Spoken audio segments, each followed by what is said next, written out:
Praise the Lord. सभी को जय मसीह की। मैं अमरीक जॉय और मैं मेरे चैनल पर हिंदी पंजाबी बाइबल स्टडी अमरीक सिंह, ये मेरे चैनल का नाम है और मैं आपका इस चैनल के ऊपर स्वागत करता हूं। अगर अभी तक आपने मेरे चैनल को सब्सक्राइब नहीं किया तो आप मेरे चैनल को सब्सक्राइब करें और जो परमेश्वर के वचन है हम उसके ज्ञान में बढ़ते जाएं और परमेश्वर के राज्य के लिए हम लोग तैयार हो सकें। आप इस वीडियो को ज़्यादा शेयर करो, कमेंट करो, लाइक करो। अगर नहीं पसंद आए तो डिसलाइक करो, लेकिन इस वीडियो को आप अंत तक पूरा देखें।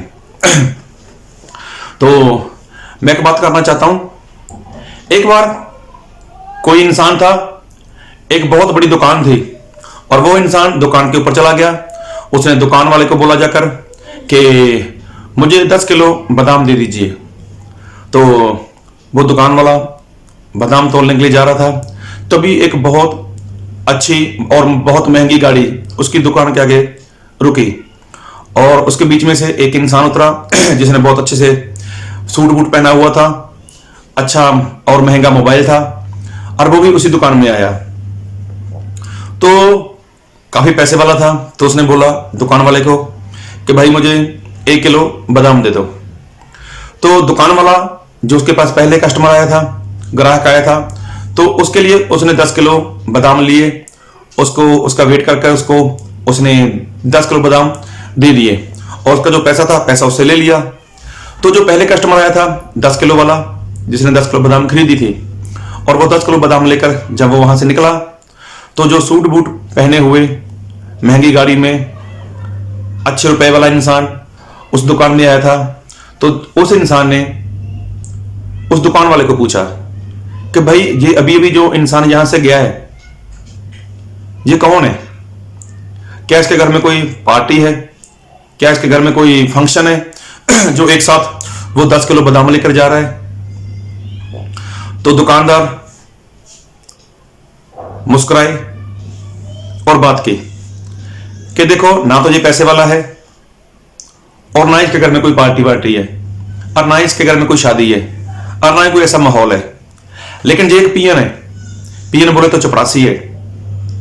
लेकिन पिछले कुछ समय में ऐसा हुआ कि एक विधवा के साथ इसने शादी कर ली और विधवा के साथ शादी कर ली तो जो विधवा थी उसका पति जो मरा हुआ था उसके पास बहुत सा रुपया पैसा था, लाखों रुपए की संपत्ति थी, लाखों रुपया पैसा था उसके पास।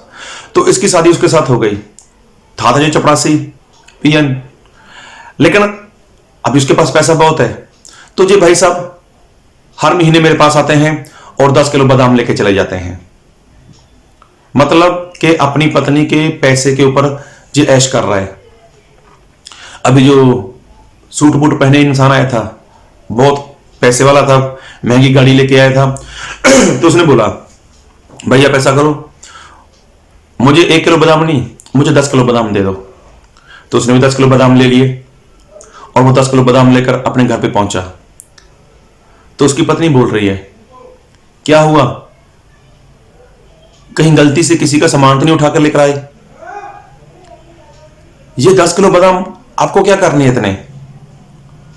तो वो इंसान जो पैसे वाला था उसने बोला कि मैं नहीं चाहता कि मेरे मरने के बाद कोई चपरासी, कोई पियन मेरे पैसे के ऊपर ऐश करे। तो आज ज्यादातर लोगों का यही हाल हो चुका है। आज ज्यादातर लोग ऐसा ही कर रहे हैं। इस धरती के ऊपर आए तो हैं, लेकिन आज लोग इतना पैसा इकट्ठा कर रहे हैं, इतना पैसा इकट्ठा कर रहे हैं कि कोई भी इंसान नहीं जानता कि जो उसका पैसा है उसके बाद कौन खाने वाला है।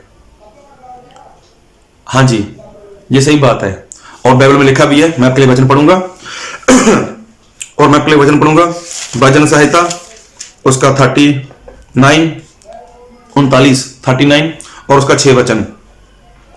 सचमुच मनुष्य छाया सा चलता फिरता है, सचमुच वह व्यर्थ घबराते हैं। वह धन का संचय तो करता है परंतु नहीं जानता कि उसे कौन लेगा। तो देखो यहां पर लिखा हुआ है कि इंसान धन तो इकट्ठा करता है, लेकिन उसके जाने के बाद उस धन से मतलब कौन ऐश करेगा, उस धन से क्या होगा, और वो जो उसके बाद आएगा वो कैसा जीवन जिएगा। मतलब आज बहुत से लोग ऐसे हैं कि रुपया पैसा बहुत इकट्ठा कर रहे हैं, लाखों करोड़ों के मालिक हैं, लेकिन खुद वो पैसे का आनंद नहीं ले पा रहे। तो वही इंसान जिसकी मैं बात की थी कि लाखों रुपए छोड़ के चला गया, लेकिन उसके ऊपर जो एक पीएम था, जो चपरासी था, उसने कब्जा कर लिया। अभी उसके पैसे के ऊपर वो ऐशो आराम कर रहा है। तो आज बहुत से लोग ऐसे हैं कि पैसा बहुत है उनके पास, लेकिन वो पैसा खर्च नहीं कर पा रहे। तो पहले में वैसा लिखा है, एक वचन और पढ़ूंगा आपके लिए, ये भजन संहिता उसका 49 और उसका 10 वचन। क्योंकि देखने में आता है कि बुद्धिमान भी मरते हैं और मूर्ख और पशु, सरीखे मनुष्य भी दोनों ही नष्ट होते हैं और अपनी संपत्ति दूसरों के लिए छोड़ जाते हैं। तो देखो यहां पर भी लिखा है कि इंसान है जो, चाहे वो बुद्धिमान है, समझ वाला है, ज्ञान वाला है, वो भी मर जाएगा, और जो मूर्ख है वो भी मर जाएगा, पशु भी मर जाते हैं।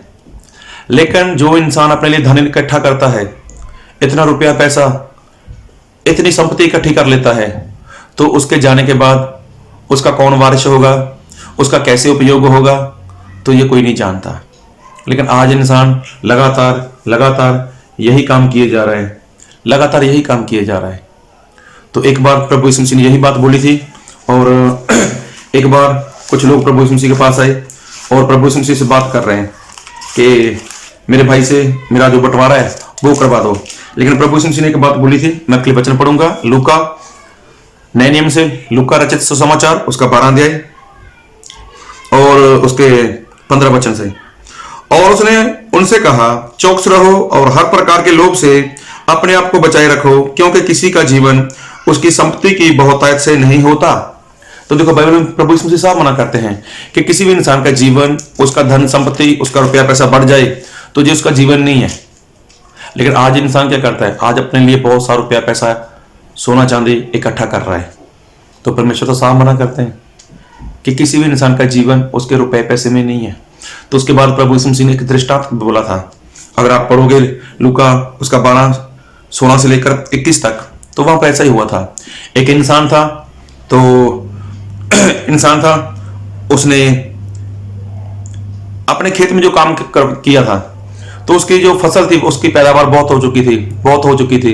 तो उसने सोचा मेरे पास जो पुराने गोदाम है या मेरे पास पुराना स्टोर है, उसको मैं तोड़ फोड़ कर उसको नया बनाऊंगा और अच्छा बनाऊंगा। अभी क्या हुआ कि उसने ऐसा ठान लिया मन में, क्योंकि मेरे पास बहुत समय के लिए खाने के लिए है, बहुत समय के लिए मेरे पास है, तो मुझे कुछ करने की जरूरत नहीं है। और उसके बाद क्या हुआ, मैं आपके लिए वचन पढ़ देता हूं, लूका उसका 12 अध्याय। आप पढ़ना जरूर एक बार, क्योंकि वीडियो लंबा चला जाएगा, तो मैं नहीं चाहता मैं पढ़ूं, आप जरूर पढ़ना प्लीज। तो मैं पढ़ूंगा आपके लिए लूका 12 उसका 19 वचन। और अपने प्राण से कहूंगा कि प्राण, तेरे पास बहुत वर्षों के लिए बहुत संपत्ति रखी है, चैन कर खा पी सुख से रह। देखो यहां पर ऐसा इंसान बोलता है। फिर क्या हुआ, परंतु परमेश्वर ने उससे कहा, हे मूर्ख, इस रात तेरा प्राण तुझसे ले लिया जाएगा, तब जो कुछ तूने इकट्ठा किया है वह किसका होगा। ऐसा ही वह मनुष्य भी है जो अपने लिए धन बटोरता है, परंतु परमेश्वर की दृष्टि में धनी नहीं है। तो देखो बाइबल में लिखा है, मैंने 20 और 21 पढ़ा है, तो 20 में क्या लिखा है एक बार फिर पढ़ूंगा। परंतु परमेश्वर ने उससे कहा, हे मूर्ख, इस रात तेरा प्राण तुझसे ले लिया जाएगा, तब जो कुछ तूने इकट्ठा किया है वह किसका होगा। तो जो कुछ तूने इकट्ठा किया है वो किसका होगा।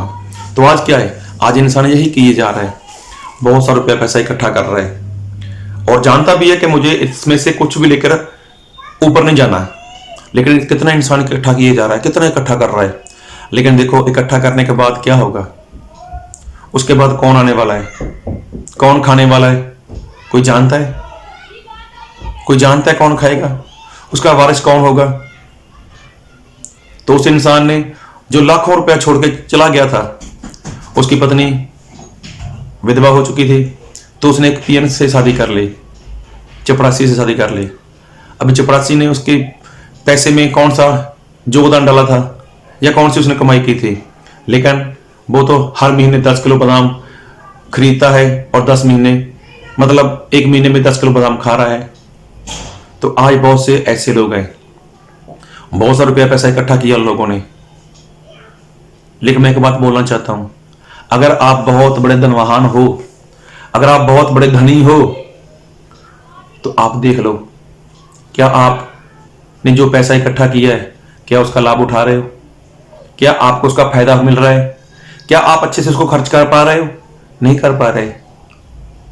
अरे आप उसके मालिक नहीं हो, आप उसके रखवाले हो, आप चौकीदार हो उसके।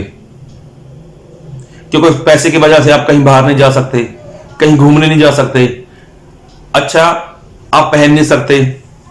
आपके पास इतना पैसा हो चुका है कि आप उसको छुपा के रखते हो। तो क्या फायदा है इस पैसे का? और किसके लिए छोड़ के जाना चाहते हो आप लोग? और जो आपके बाद आने वाला है, तो ना जाने वो कैसा होगा। हो सकता है अपने वो पैसा अपने बेटे के लिए इकट्ठा किया हो, और हो सकता है आपका बेटा आपके पैसे के ऊपर मौज मस्ती करे। हो सकता है आपका बेटा आपके पैसे को पूरी तरह से बर्बाद कर दे। तो क्या फायदा? किस काम का ये पैसा? किस काम का ये वो धन? और किस काम के आप धनी, जब आप अच्छे से उसको इस्तेमाल नहीं कर पा रहे। तो जब उस इंसान को पता चला, जिसने अच्छा सूट बूट पहना था, महंगी गाड़ी थी, अरे मेरे जाने के बाद मेरा क्या होगा, मेरे पैसे का क्या होगा, तो मैं तो नहीं चाहता कि मेरे पैसे के ऊपर कोई और इंसान ऐश करे। तो देखो, उसने अपना इरादा बदल दिया। तो आज आप भी अपना इरादा बदल दो, और जो परमेश्वर के लिए खर्च करना है वो परमेश्वर के लिए खर्च करना शुरू करो। नहीं तो बाद में पछताओगे। किस लिए काम कर रहे हो इतना? किस लिए इकट्ठा कर रहे हो इतना? अगर आपके बच्चे समझदार हैं तो वो खुद पैसा इकट्ठा कर सकते हैं, खुद अपना गुजारा अच्छे ढंग से कर सकते हैं। अगर आपके बच्चे मूर्ख हैं, अगर आपके बच्चे किसी काम के नहीं है, तो किस लिए पैसा इकट्ठा कर रहे हो? आपकी इतनी मेहनत। और एक वचन पढ़ दूंगा आपके लिए मैं, नीति वचन उसका 23 अध्याय, नीति वचन उसका 23 अध्याय, उसका 5 वचन। क्या तू अपनी दृष्टि उस वस्तु पर लगाएगा जो है ही नहीं? वह उकाब पंछी के समान पंख लगाकर निसंदेश आकाश की ओर उड़ जाता है। तो देखो, यहां पर भी धन की बात हो रही है कि तू अपनी दृष्टि उसके ऊपर लगा के रखता है कि जो सच वास्तव में है ही नहीं, लेकिन उसको पंख लग जाएंगे, वो तो उड़ जाएगी। आज आपके पास है तो यहां से उड़ारी मारेगी, वो कहीं और चले जाएगी। आज आपके पास है तो यहां से उड़ान भरेगी, कहीं और निकल जाएगी। तो उसके ऊपर आपने मन लगा रखा है, तो क्या फायदा होने वाला उसका? क्योंकि परमेश्वर का दास यो सुलेमान है, उसने बहुत कुछ लिखा है धन के ऊपर। तो वीडियो काफी लंबा जा रहा है, तो मैं उसके बारे में नहीं बोलना चाहता।